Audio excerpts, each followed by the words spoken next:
Hello students, welcome to the अग्निज online classes. और आज की क्लास में हम आगे बढ़ाएंगे क्लास 8 मैथ्स का topic linear equation in one variable. So students, आप देख सकते हैं क्वेश्चन नंबर 61 बड़ा ही सिंपल क्वेश्चन है। आइए देखते हैं कैसे होगा।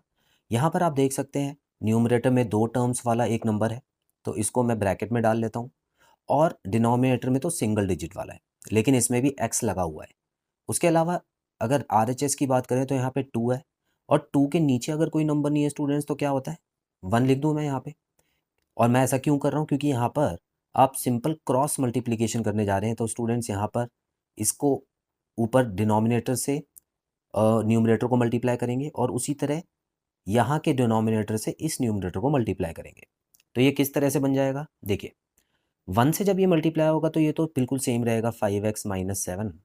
आप चाहें तो ब्रैकेट इसमें हटा भी सकते हैं, क्योंकि ब्रैकेट की ज़रूरत अभी इसमें है नहीं, लेकिन मैंने फिर भी लगा दिया है। इज इक्वल टू 3, और ये मल्टीप्लाई कर देते हैं, सीधे ही मल्टीप्लाई कर देते हैं, तो स्टूडेंट्स ये हो गया 6x। क्लियर है। अगर यहाँ पे दो नंबर होते तो हम एक स्टेप और लेते और 2 को बाहर लिख के फिर उन नंबर्स को अंदर लेते। ठीक है, चलिए अब यहाँ पे हो गया 5x minus 7 is equal to 6x। अब स्टूडेंट्स क्या होगा, 6 को यहाँ पे ले आता हूँ और 7 को वहाँ ले जाते हैं, तो ये 5x माइनस 6x हो गया, और ये 7 माइनस में जो था वो दूसरी साइड जाके प्लस 7 हो गया। अब इन दोनों को जब हमने माइनस किया तो ये आता है माइनस एक्स, क्योंकि माइनस वाला नंबर बड़ा है, इज इक्वल टू 7। और ऐसे क्वेश्चन में मैंने आपको क्या बताया था स्टूडेंट्स, कि x की वैल्यू आपको निकालनी होती है, लेकिन यहाँ पे क्या है माइनस एक्स, तो आप इस माइनस को वहाँ पे भेज सकते हो। अब इसका मतलब ये नहीं है कि ये माइनस वहाँ जाके प्लस हो जाएगा, नहीं। साइन जब आप भेजें ना स्टूडेंट्स, तो हमेशा सिर्फ यहाँ पर इस तरीके से करना है आपको। ठीक है, तो माइनस अगर यहाँ पे लगाना है तो लगा हुआ है, अगर तो आपको इसको यहाँ पे लगा देना है, क्योंकि x की जो वैल्यू है ना वो सिर्फ x की फॉर्म में ही आ सकती है, उसमें माइनस नहीं लगा होना चाहिए। ठीक है, चलिए तो ये हमारा -7 इसका आंसर आ चुका है। अगला क्वेश्चन देखेंगे, क्वेश्चन नंबर 62। तो यहाँ पे आप देख सकते हैं स्टूडेंट्स लगभग सेम ही क्वेश्चन है, और यहाँ पे भी डिनोमिनेटर में कुछ नहीं है तो 1 लिख दूँ, और यहाँ पे दो नंबर्स जब होते हैं तो इनको ब्रैकेट में डाल लेना चाहिए। तो चलिए शुरू करते हैं। सो क्रॉस मल्टीप्लिकेशन यहाँ पे होगा 1 से, और ये 4 से।